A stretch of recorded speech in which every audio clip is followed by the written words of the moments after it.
pertama pengantin baru. Cuaca di malam itu tiba-tiba berubah. Bintang yang berkelap-kelip di langit malam seketika menghilang ditutupi awan hitam.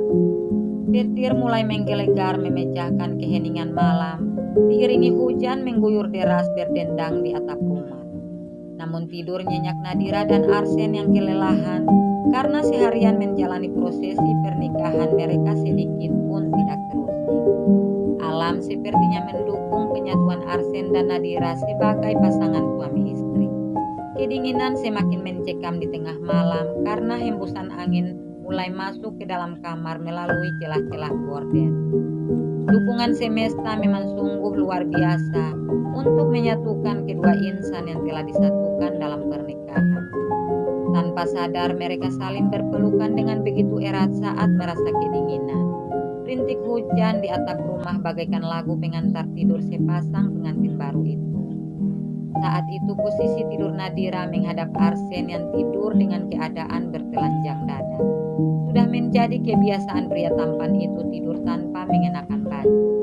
Nadira yang menempelkan wajah di dada bidang Arsen terlihat sangat nyaman menghirup aroma tubuhnya. Pelangi yang muncul setelah berakhirnya hujan terlihat begitu indah membentang di langit biru dengan cahaya mentari mulai bersinar di ufuk timur.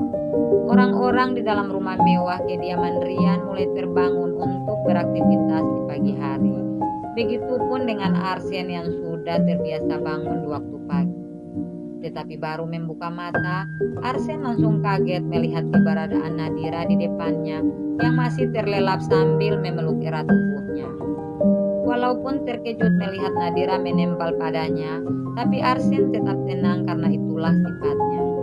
Setelah menarik nafas dalam-dalam, dia mulai bersuara berusaha membangunkan Nadira. Nadira, Nadira bangun. Apa sih Bu, aku masih ngantuk. Nadira malah menganggap kalau Arsen adalah ibunya. Nadira, aku bukan ibumu, ayo bangun. Nada suara Arsen mulai naik karena merasa kesal dengan Nadira yang semakin mengencangkan pelukannya.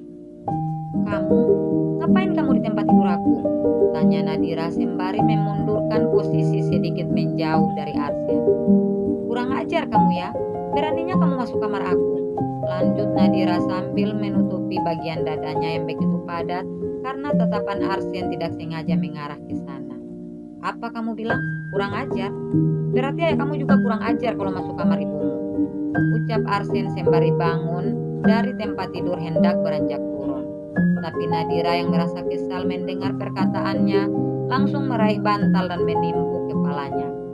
Apa yang kamu lakukan? Tanya Arsen dengan tatapan tajam ke arah Nadira. Kamu memang pantas untuk dipukul. Kamu itu kurang ajar, masuk-masuk kamar orang tanpa izin. Kalau ayah aku ya wajar, dia kan suami ibuku. Ujar Nadira tanpa menyadari kalau dia juga sudah menjadi seorang istri. Terus aku apanya kamu? Apa kamu sudah lupa dengan semua yang terjadi di hari kemarin? Pertanyaan Arsen yang seketika membuat Nadira tidak dapat berkata-kata karena dia baru menyadari semuanya. Dan asal kamu tahu, kalau bukan karena pamanku juga orang tuamu, aku juga gak sudi tidur sekamar dengan wanita sepertimu. Jangan kamu berpikir aku akan ngapa-ngapain kamu. Kamu sama sekali tidak masuk dalam kriteria wanita idamanku. Arsen berkata-kata dengan tampang yang sangat datar kemudian bergegas menuju kamar mandi. Setelah keluar dari dalam kamar mandi, Arsen segera meninggalkan kamar pengantin melangkah menuju kamar tamu untuk menemui pamannya. Sedikit pun dia tidak mempedulikan Nadira yang hanya duduk terdiam di samping tempat tidur. Melihat sifat Arsen yang menurutnya begitu dingin, Nadira semakin berat untuk ikut bersamanya tinggal di Jerman. Dia benar-benar ragu menjalani hari-hari bersama pria seperti Arsen. Setelah selesai mandi dan berpakaian, Nadira langsung menghampiri ibunya di kamar utama. Dia masuk tanpa mengetuk pintu yang membuat ayah ibunya terkejut. Apalagi saat melihat wajahnya yang sudah seperti bocah tidak dikasih jajan. Sayang, kamu kenapa? Apa terjadi sesuatu? Tanya Farah yang ternyata sangat mengharapkan terjadinya sesuatu antara Nadira dan suaminya. Bu, aku gak mau ikut ke Jerman. Aku tinggal sini saja sama ibu dan ayah. Aku tidak bisa hidup lama-lama sama pria seperti dia, jawab Nadira dengan alis berkerut. Memangnya apa yang sudah dilakukan Arsen sama kamu? Apa dia melakukan sesuatu? Tanya Farah yang malah bersemangat mendengar keluhan putrinya. Dia tidak melakukan apapun, tapi aku kesal melihat sifatnya. Semalam aku gak sadar tidur sambil memeluknya sampai pagi. Aku malu banget dengan apa yang kulakukan. Lagian dia itu terlalu dingin dan kasar, Bu. Dia tadi marah-marah karena aku bilang dia kurang ajar sudah masuk kamar aku. Nadira mulai menceritakan apa yang terjadi antara dia dan Arsen. Nah, kamu sudah menjadi istrinya. Jadi tidak pantas kamu mengatakan itu pada suami kamu sendiri. Karena kamar kamu juga kamar dia. Semua pasangan suami istri akan tidur di dalam satu kamar. Dan seorang istri harus mengikuti kemanapun suaminya pergi. Ujar Rian berusaha memberitahukan apa yang belum dipahami oleh putrinya. Aku tahu itu ayah, tapi dia gak seperti seorang suami. Dia gak ada manis-manisnya sama aku. Nadira tetap berusaha mencari alasan biar tetap bisa tinggal bersama kedua orang tuanya.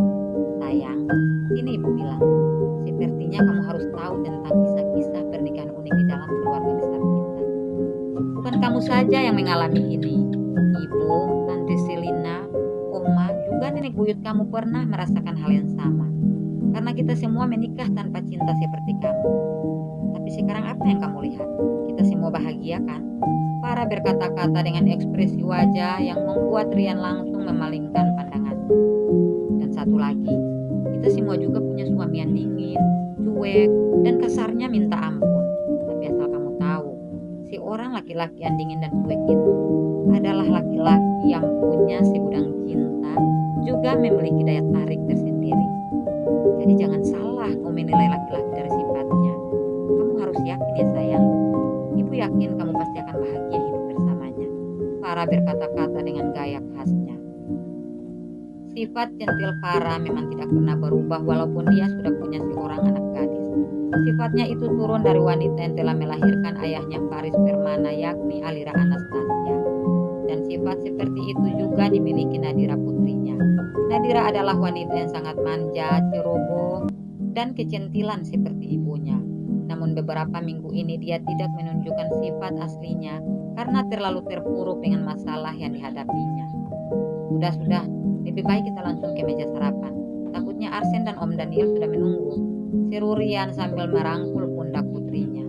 Pagi itu suasana di meja sarapan sangat berbeda dengan kehadiran anggota keluarga baru yang tidak lain adalah Arsen dan Daniel pamannya. Sebagai orang tua, Rian, Farah, dan Daniel sangat bahagia melihat Arsen dan Nadira duduk bersebelahan. Apalagi saat melihat Nadira mengambilkan sarapan untuk suaminya. Walaupun dia melakukan semua itu karena mengikuti